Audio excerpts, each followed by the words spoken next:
Hello, hello. Assalamualaikum warahmatullahi wabarakatuh. Hello, hello. Good evening, Indonesia. Good morning, Argentina. Good day for our friends from all the rest of the world. It must be evening and night in Pacific, Australia, and New Zealand. Afternoon now and evening in Asia. Morning and afternoon in Europe and Africa. And very morning in North America, Central America, and South America. First and foremost, thank you everyone for coming. Welcome to this international webinar that is attended by participants from many continents around the globe. We are gathering this day, all nations, citizens of the world, to be united for helping the people against blindness. Welcome to our 27th episode of Distinguished Maestro Lecture. I am Gede Pardianto from Indonesia. Let's start the webinar. To honor the origin country of this webinar, please pay attention to Indonesian national anthem.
Thank you so much. To honor the origin country of our distinguished speaker, please pay attention to Argentinian national anthem.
Thank you so much. Ladies and gentlemen, the Maestro this time will be Professor Andrés Benatti from the Triple World Cup champions country of Argentina. He is a master, a friend of mine, the man, a world-class eye specialist. He is a cornea and refractive surgery specialist and external ocular disease specialist. He completed his academic training at the Hospital de la Ceguera in Mexico City and at the Silly Eye Institute of the University of California at San Diego. Professor Benatti is co-founder and COO of the Ophthalmo University. He is co-medical director of Clínica de Ojos Cordoba Cero, Argentina, and also international professor at EPAC Hospital de la Ceguera, Ciudad de Mexico, or Mexico City, Mexico.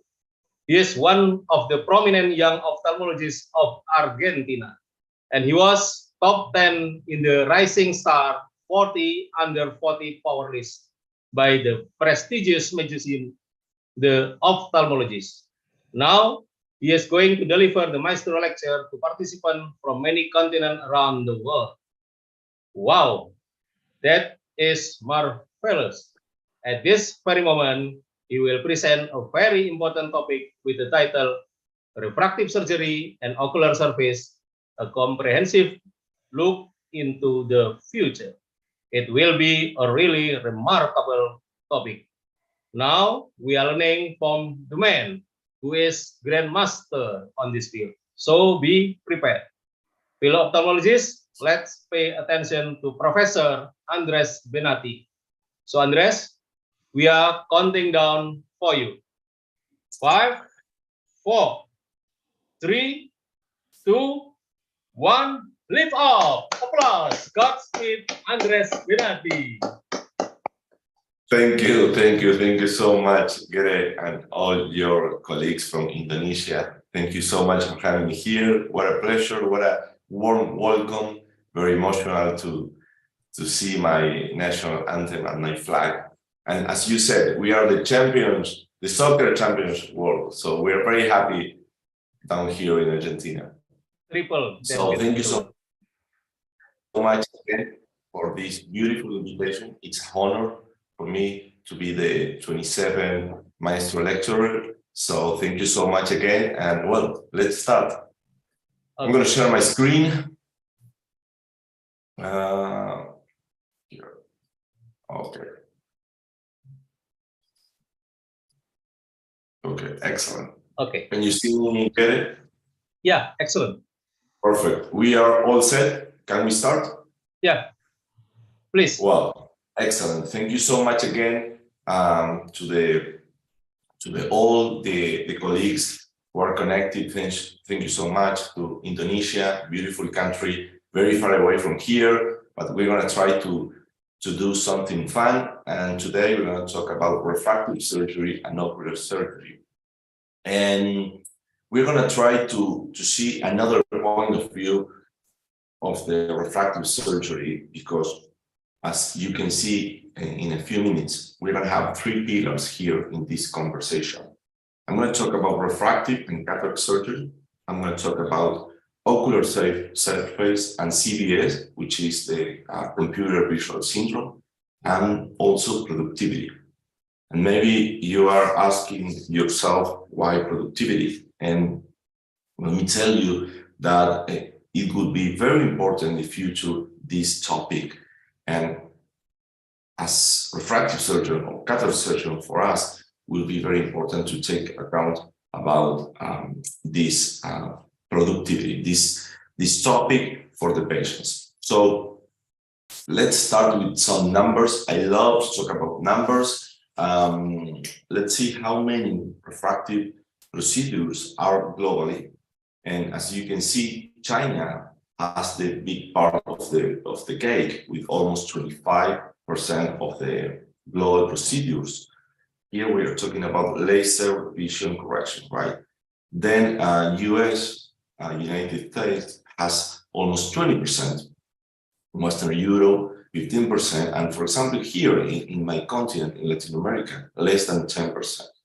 So these are the numbers in 2020, 2021.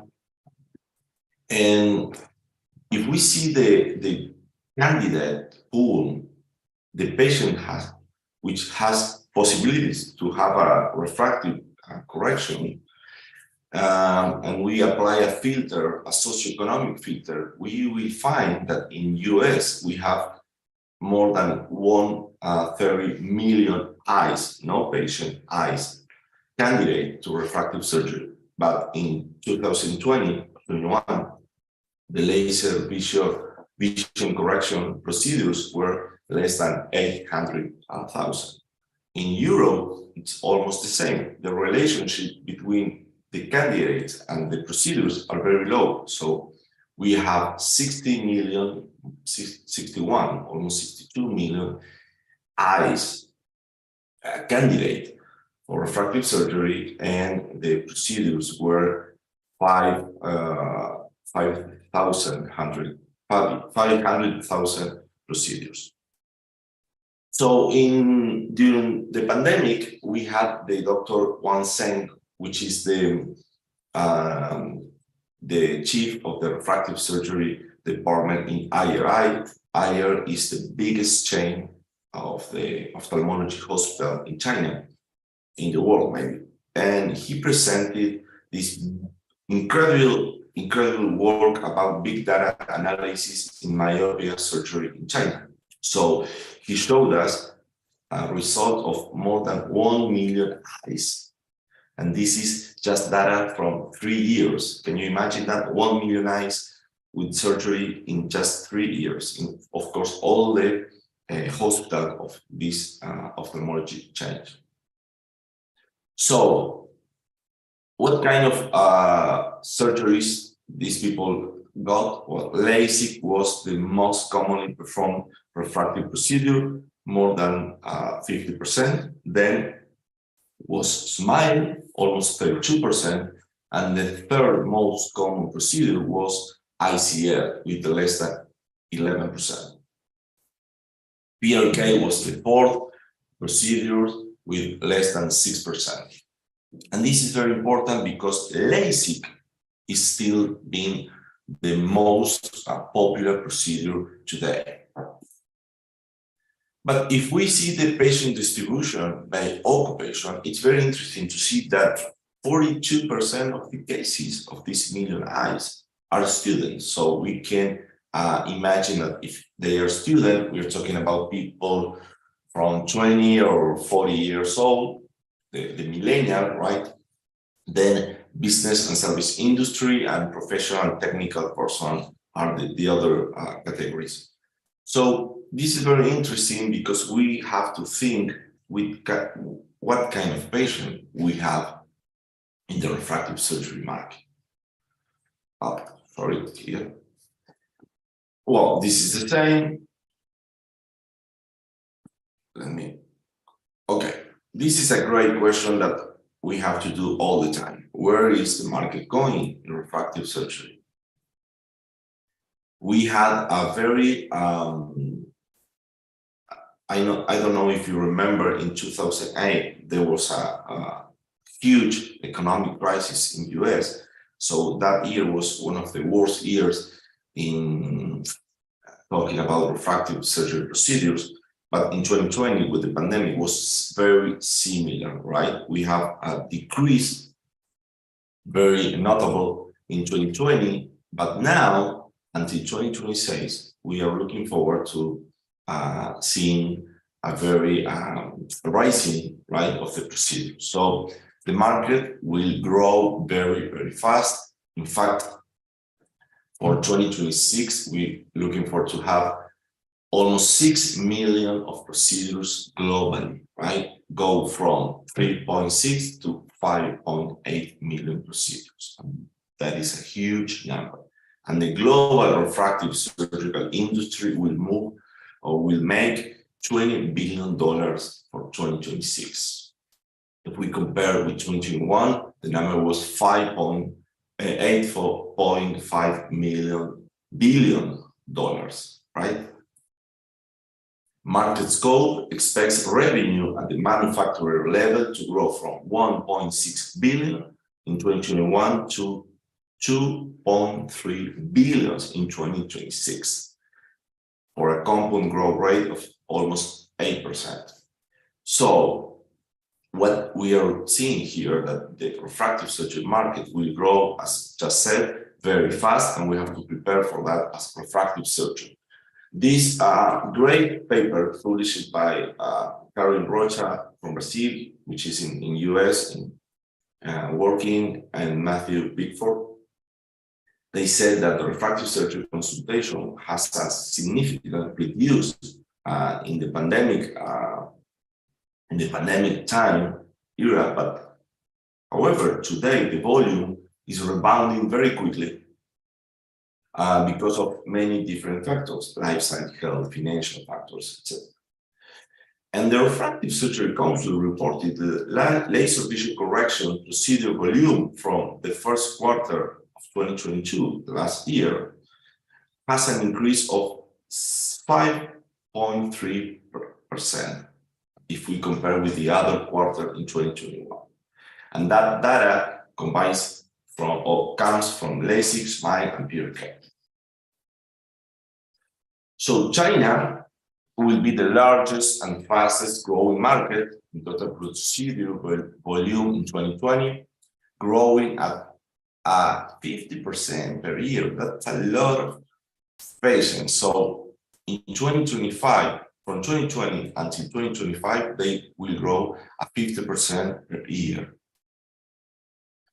Well, what are these factors that contribute to the refractive market growth? Several, like global economic growth, the new technologies, this is very important. The emerging markets continue to grow. The social media increases. I think this is the other more important factor. The high satisfaction of the results, and the myopia prevalence increases. If you see this graphic, you can find that for 2050, more than the 50% of the population will have myopia. So now let's talk about productivity, and this is a topic that I'm kind of obsessed because I think it's so important. And when we study about this and the relationship with refractive surgery and cataract surgery, I'm very secure that you will be very surprised. So more than 200 days is the average that a worker suffering from dry eye disease presents symptoms and reduce his or her productivity. So imagine this: you are a worker in your company, in your clinic, you have the dry eye disease, and for 200 days per year, more than half of the year, your productivity is lower because you have symptoms, you have dry eye, your eyes are itching, dry, etc. Very impressive number. And the productivity loss was measured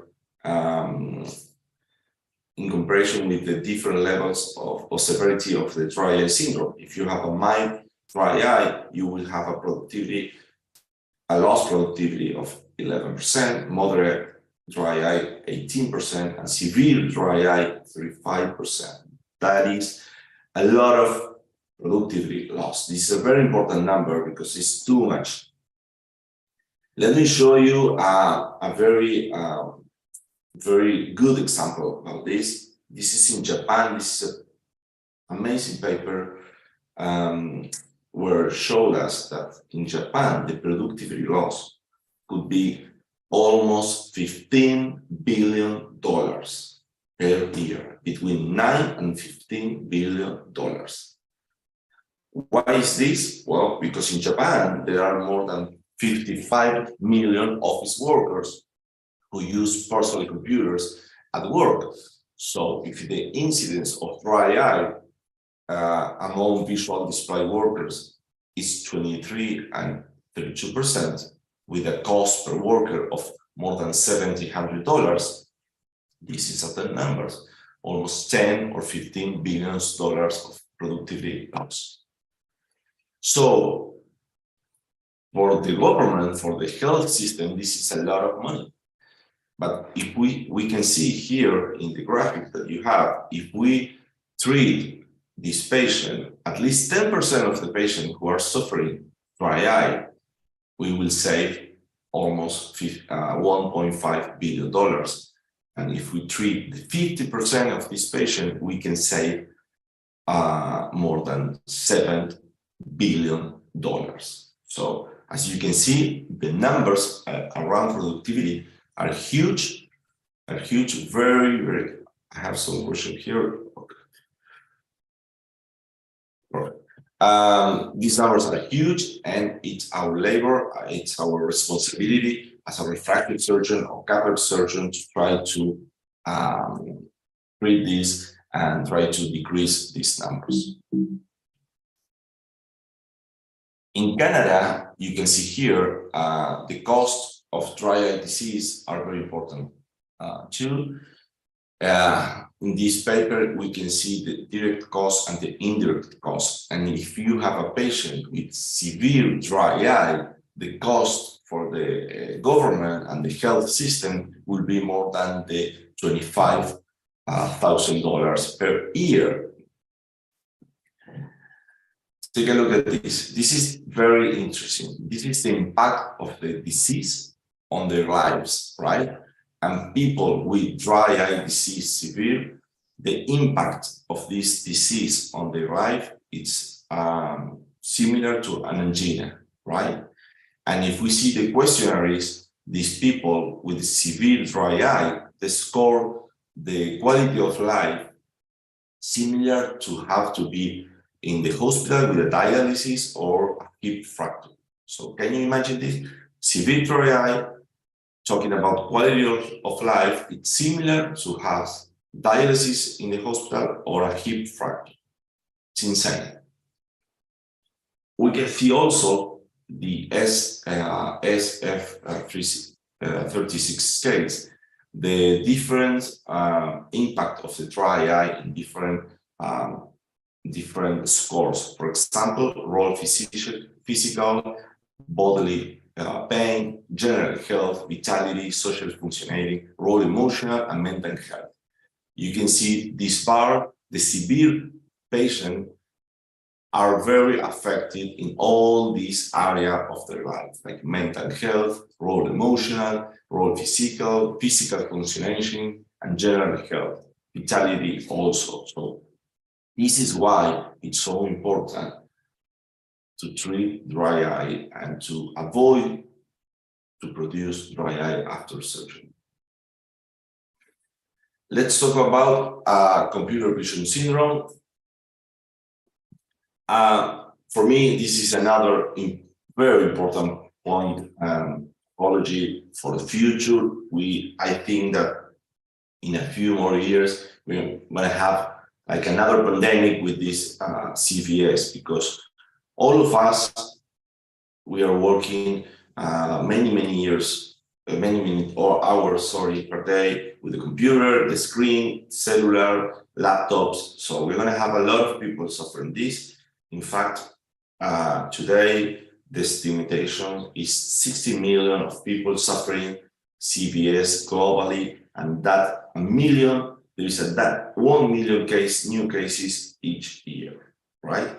Computer vision syndrome is a group of visual and musculoskeletal symptoms experienced in relationship to the use of computers. So, for example, let's see the evidence. We love evidence here in Stanford University, and this excellent paper from 2016 talk about the prevalence of dry eye disease in visually impaired terminal worker. This meta-analysis showed that in 10,000 workers, the estimation of prevalence of dry eye was between 10% and almost 90%, course, it's very heterogeneous, this number, but let's just imagine that 10% of these workers are suffering dry eye. The number is huge.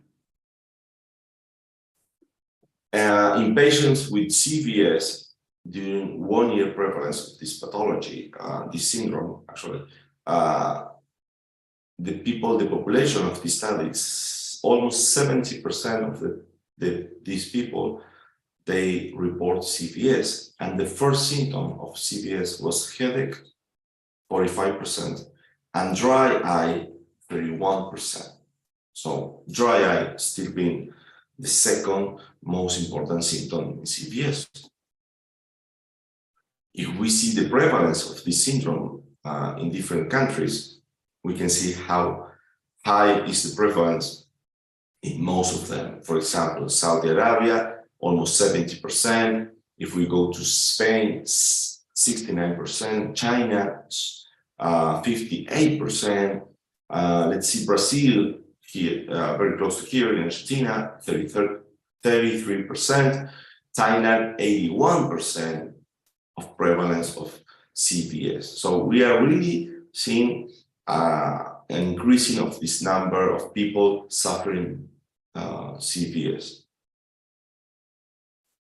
So when we have a patient for refractive surgery, like laser refractive surgery, we need to understand that these are younger patients that they are very productive, they are very active, they want immediate results, and they are demanding. And now the patients, the refractive surgery patients and the cataract refractive surgery are very similar, and we will see that. So how does the refractive surgery affect the ocular surface? Let's discuss something about this. We know very well that etiopathogenesis of post-refractive surgery dry eye comes from the innervation of the cornea, leading to decrease the cornea sensitivity. The reduced blink rate is very common. Of course, the corneal curvature change, which is associated with the tear film instability, and the mucin associated tear film instability. This is because the goblet cells are damaged. Also, we can see meibomian gland dysfunction because of intraoperative irritation, post-op preservative containing eye drops. This is another very important point. The release of inflammatory mediators and the lid dysfunction. This is resulting from the light speculum. So all these factors help to produce dry eye after the surgery. And if we see this multi-center study in China, the prevalence of dry eye in refractive surgery candidates was 41%.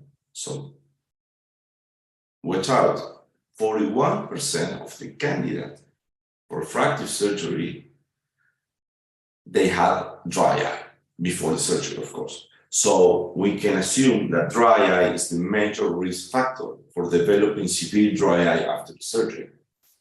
What I want to say with this, that we have to be very careful with the patients, with the pre-op studies and the pre-op selection in order to avoid this dry eye syndrome. So let's see which are the risk factors for dry eye after refractive surgery. Of course, older age, female gender, lower preoperative refractive error in LASIK. These factors are more likely to develop dry eye disease after the surgery.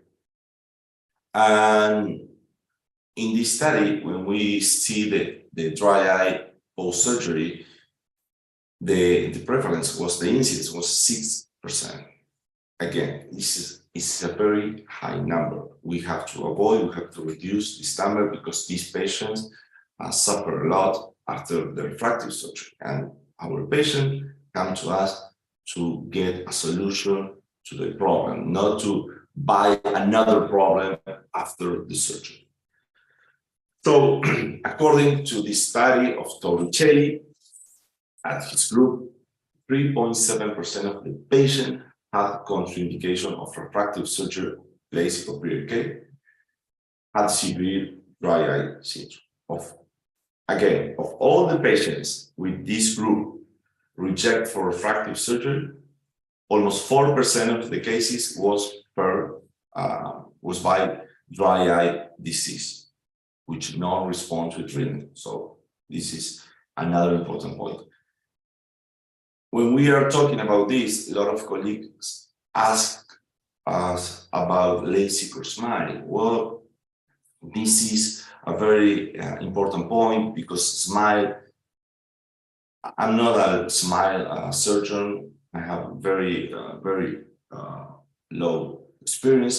We do LASIK, we do PRK and trans-PRK, but we know about SMILE. We know that there are very different studies. Some people say that it's better for dry eye. Other people say that it's the same. Well, let's see what the evidence says about this.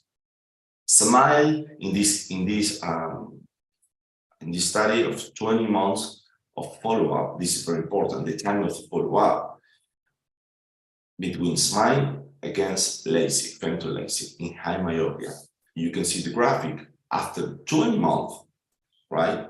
The score of the dry eye are similar. So very after surgery, just after surgery, SMILE has better results, talking about dry eye, but after 6 months and then after 12 months, the results are very similar. Patients recover very well in SMILE or LASIK surgery. These other meta-analyses talk about SMILE again and femto LASIK and show that SMILE doesn't show obvious superiority over femto LASIK in objective parameters, but maybe in subjective symptoms, SMILE is a little bit better. Let's see another meta-analysis provides this paper show again, compare SMILE and LASIK, right? During the first and 6 months, and the SMILE procedure had lower impact in the intervention in the first months over LASIK. So sorry, this is in Spanish, but say that how to manage, how to handle a patient with a dry eye previous refractive surgery. So I like very much this screen because this is a very easy way to understand the pre-op dry eye evaluation. Of course, we don't have time to discuss all these points, but for me, the most important is you have to do a shimmer test, breakup time, mammography, staining, and questionnaire, like OSTI. If we do these 5 points, these 5 pillars, you will understand very well what is the situation of your patient. You will understand where stand in this case with our patient. Has a dry eye severe, has a mild dry eye. So then I can send you this if you want, but this is very useful and very practice.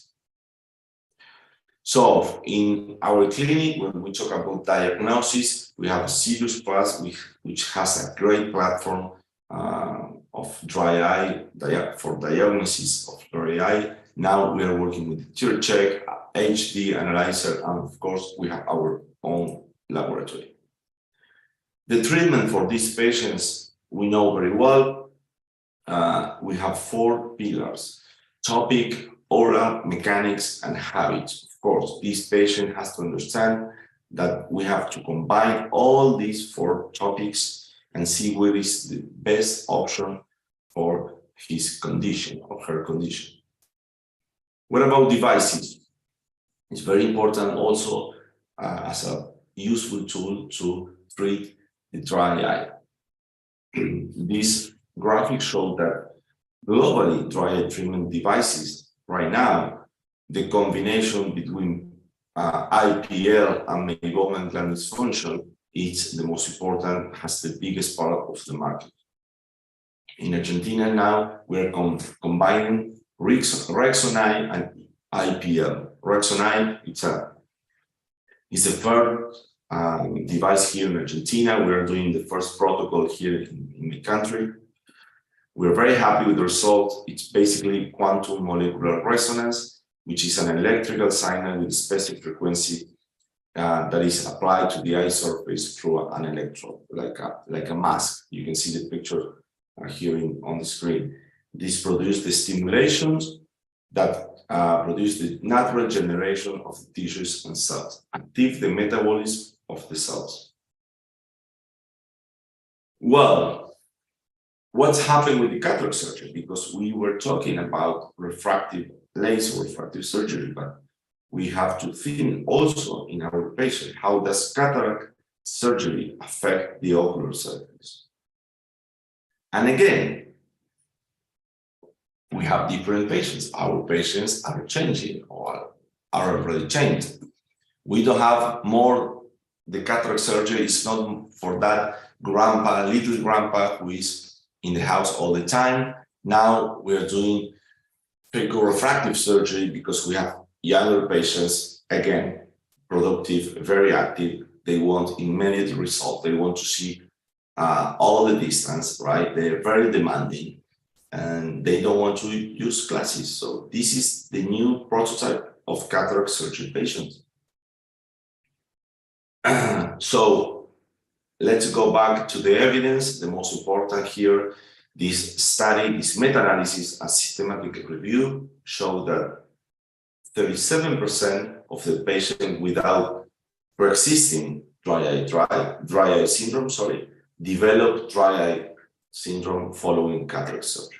Again, almost 40% of the patients who doesn't have pre-existing dry eye, after the cataract surgery, they suffer this problem. Of course, the patient with pre-existing meibomian gland dysfunction are more frequently to suffer symptoms because this is because of the reduce of the break-up time and the damage of the corneal surface. Okay.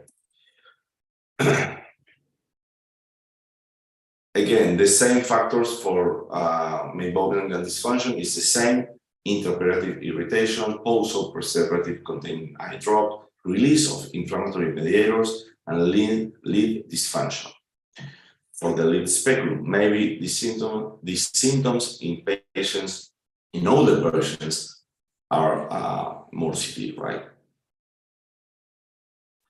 The prevalence of meibomian gland atrophy in patients undergoing cataract surgery. They studied, almost 400 patients, and you can see here in the graphic, 50% of the patient, they had grade 1 of meibomian gland dysfunction, 26% grade 2, and grade 3 less than 20%. This is, I'm going to come back here. So again, I will put my focus in the grade number 3. These people who go, or they're going to get cataract surgery, 20% of these patients had meibomian gland dysfunction with grade number 3. So this is very important, 20% of the patient. That means that after cataract surgery, they're going to have symptoms of dry eye for sure.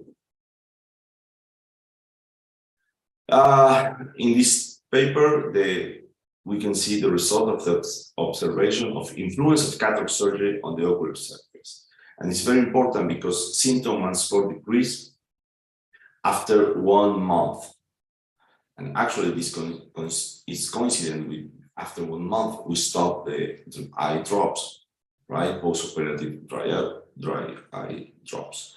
So between the first month after surgery and second month after surgery, the result are very similar. And after 2 months, patient almost doesn't have symptoms. This is very interesting too, because we can see the change in concentration of the cytokines and chemokines in lacrimal tears from preoperative value to post-operative value 2 months after surgery. So if you can see in all the graphics, you can see post-op, first day post-op, how the cytokines are very high. They decrease after 1 month and are almost done after 2 months. So this is a sign that we have to think about that our patient could be suffering. It will be suffering about dry eye symptoms. Well, this is again, right? This is another study that showed the dry eye after cataract surgery, but with patients with meibomian gland dysfunction. You can see here the scores about symptoms after the group A with meibomian gland dysfunctions previous to surgery. They are suffering much more than the patient who doesn't have meibomian gland dysfunction.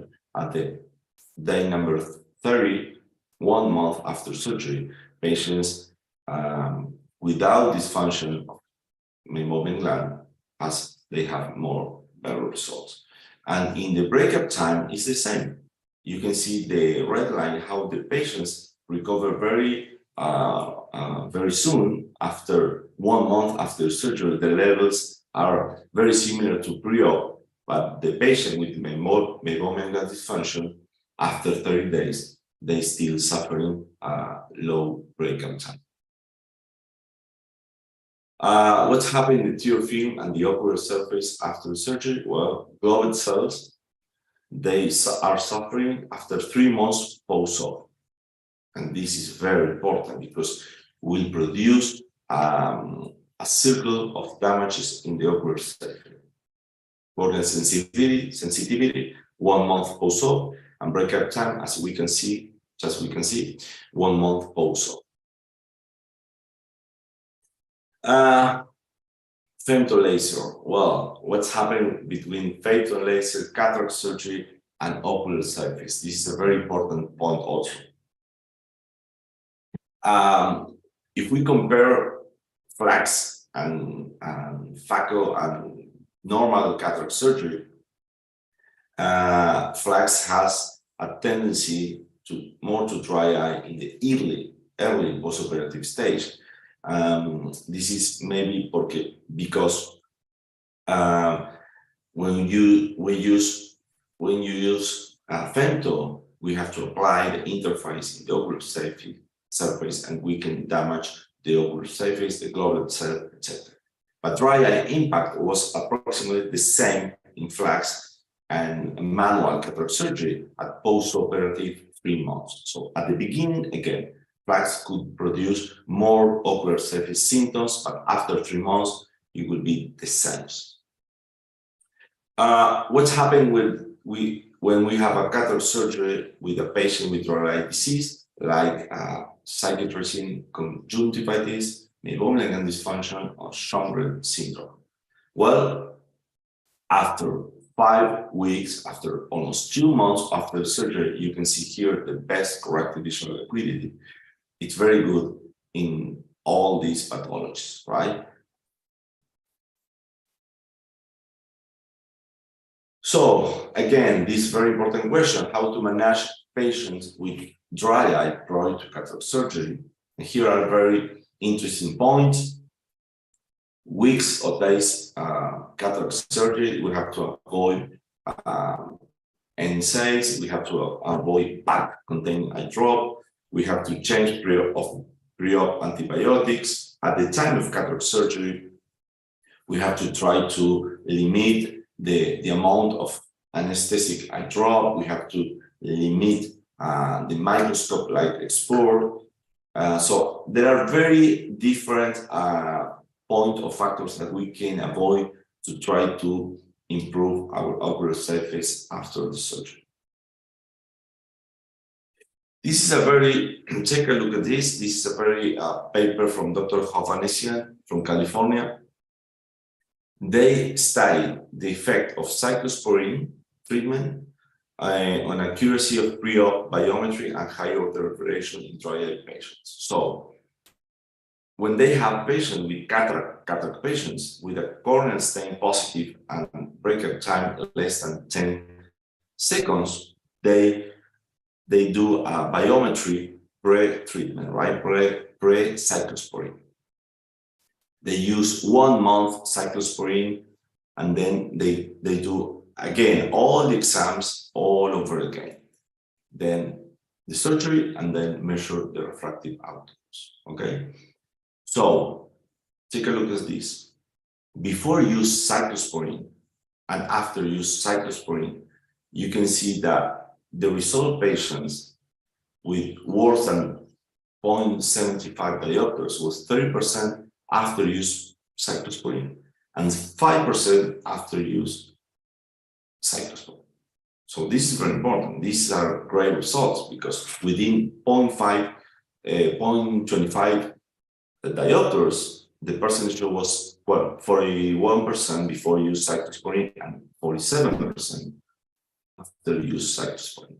And now you can see the results when we study the speed, which is a questionnaire, when we measure the Oxford, and when we measure the breakout times. In all these topics, we can see an improvement, right?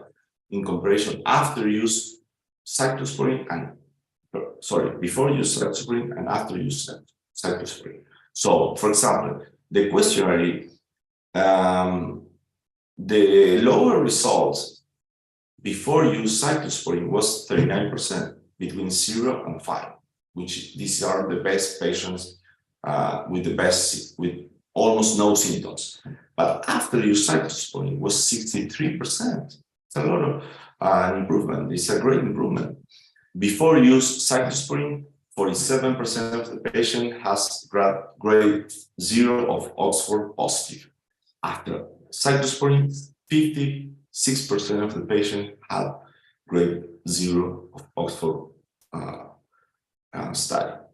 And the breakup time before you use cyclosporine, 59% of the patient, they have a breakup time from 0 to 5 seconds, but after use it, just 36% of the patients. So, in summary, we love to talk about this. We developed the VIP program. We call this personalized smart vision, which is a total customized surgery. You have to understand that we need to improve our result, and for that we have to study very, very, very well the preoperative study of our patients. Don't forget that each patient is unique, with unique needs and demands. The ocular surface plays a crucial role in our results, and will play an increasingly key role in the coming years because of the computer visual syndrome.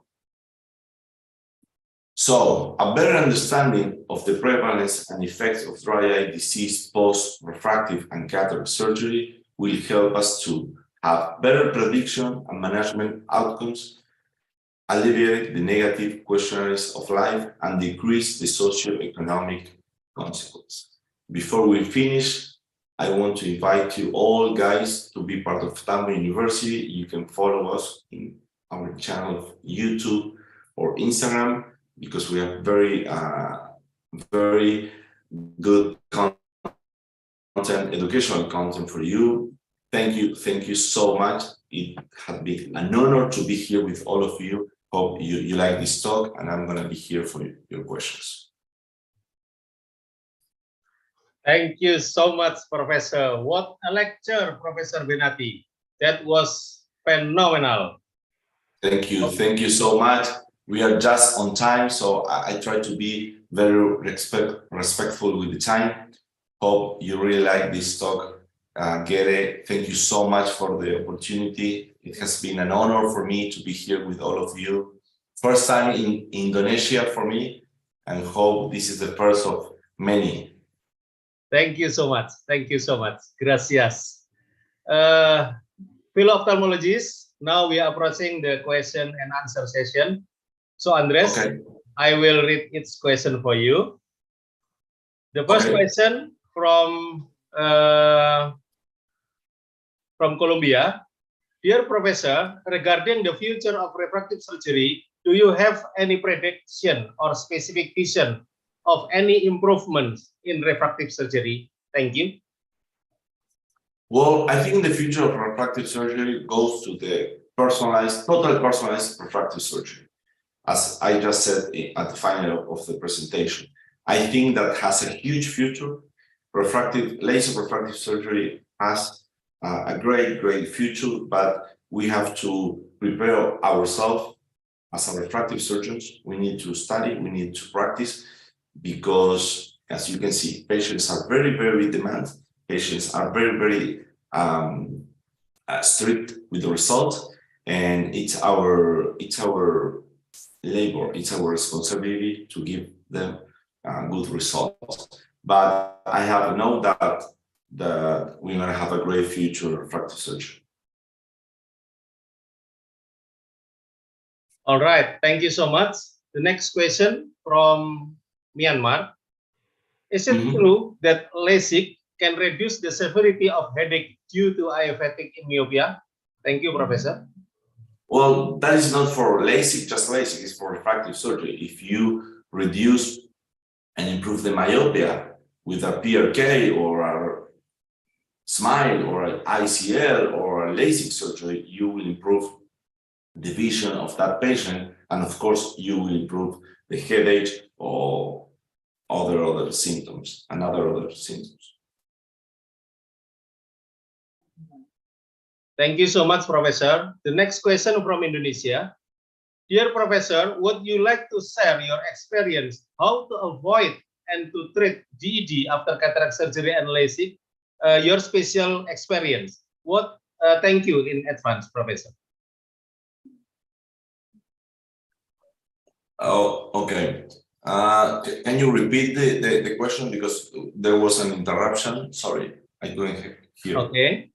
Dear Professor, would you like to share your experience how to avoid and to treat GED after cataract surgery and LASIK? Thank you.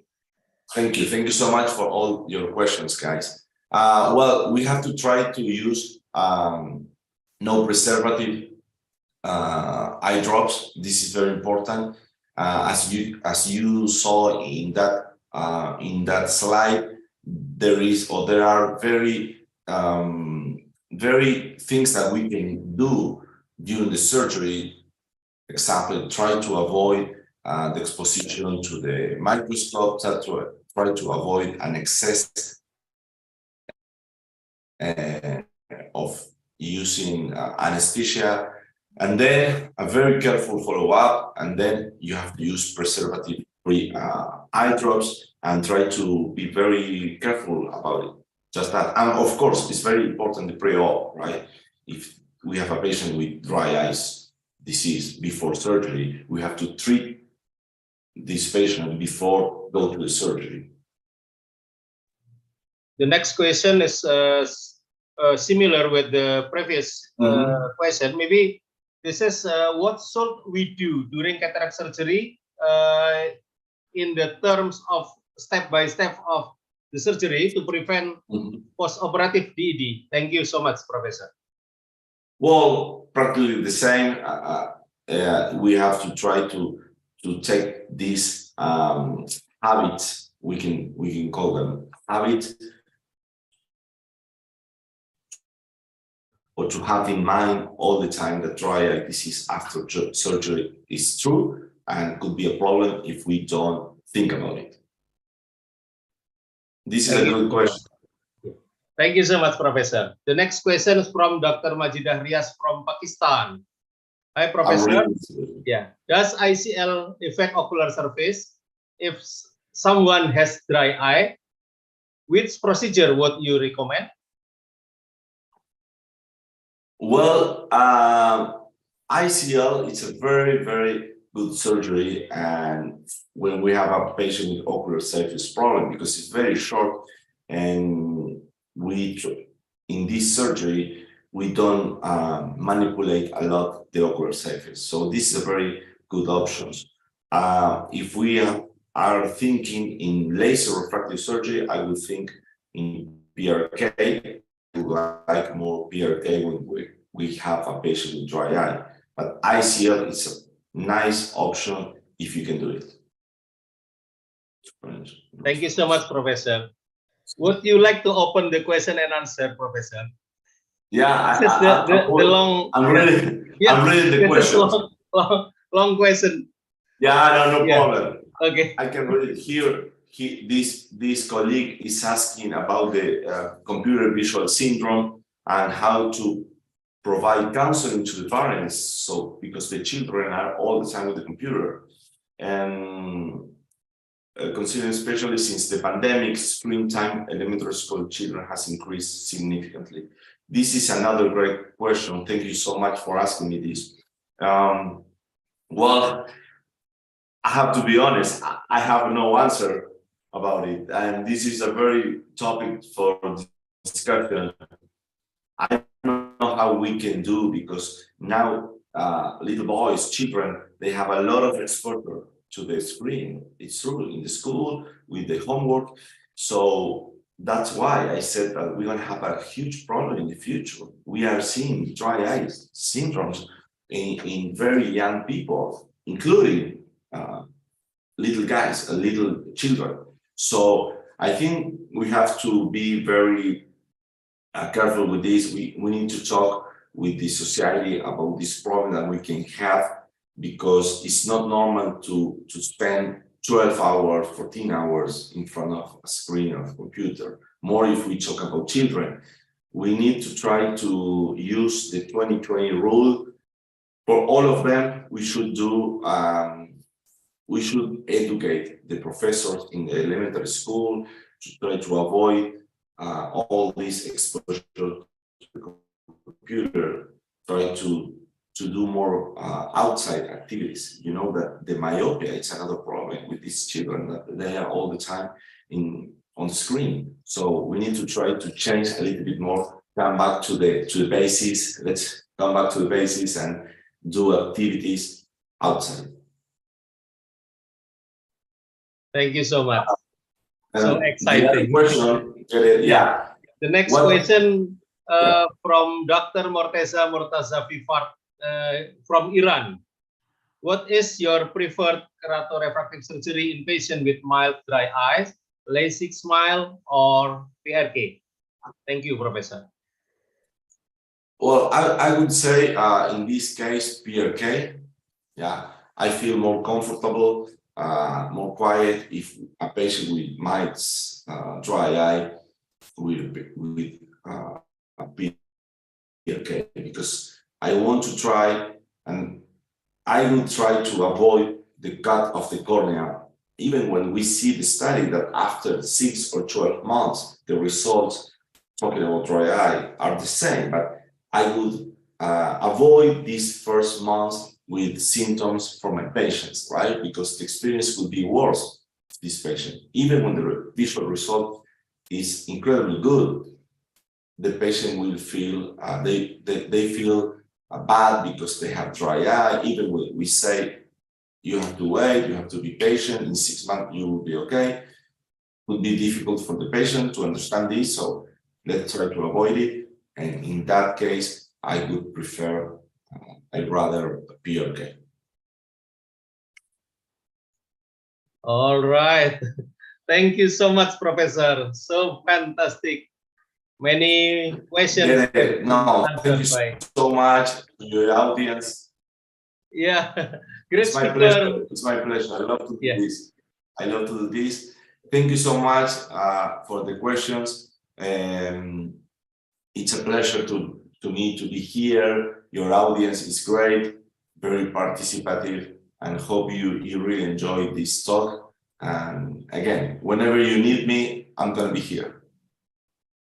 Professor, do you still have time? This is the last question from Dr. Morteza Murtazavi from Iran. How do you differentiate dry eye in keratorefractive surgery candidates? What tests do you recommend? For me, the most important here is the questionnaires, like OSTI, breakup time, you can do this in your consultation. You don't need expensive devices for breaker times, OSD, for example.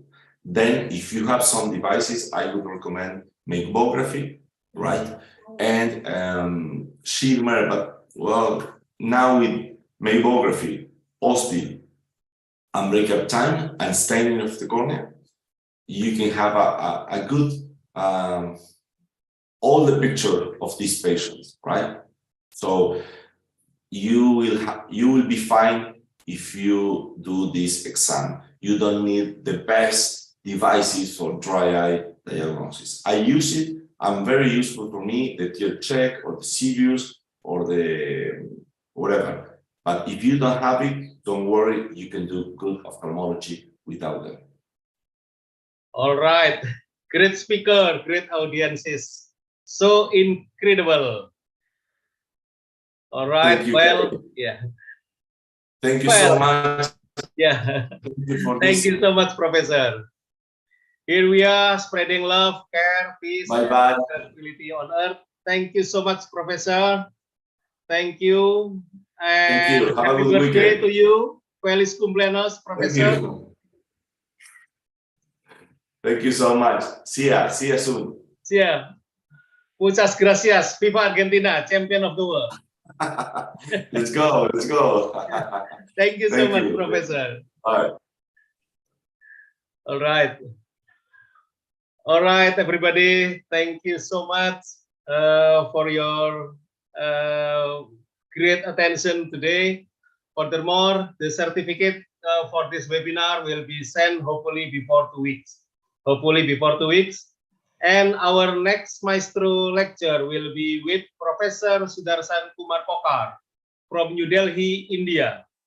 It will be talking about everything you need to know about how to perform pediatric cataract surgery. Your participation is truly appreciated. See you all. Thank you so much. All of my great friends from all the rest of the world. Happy Ramadan Karim, everyone. Assalamualaikum warahmatullahi wabarakatuh. Thank you so much.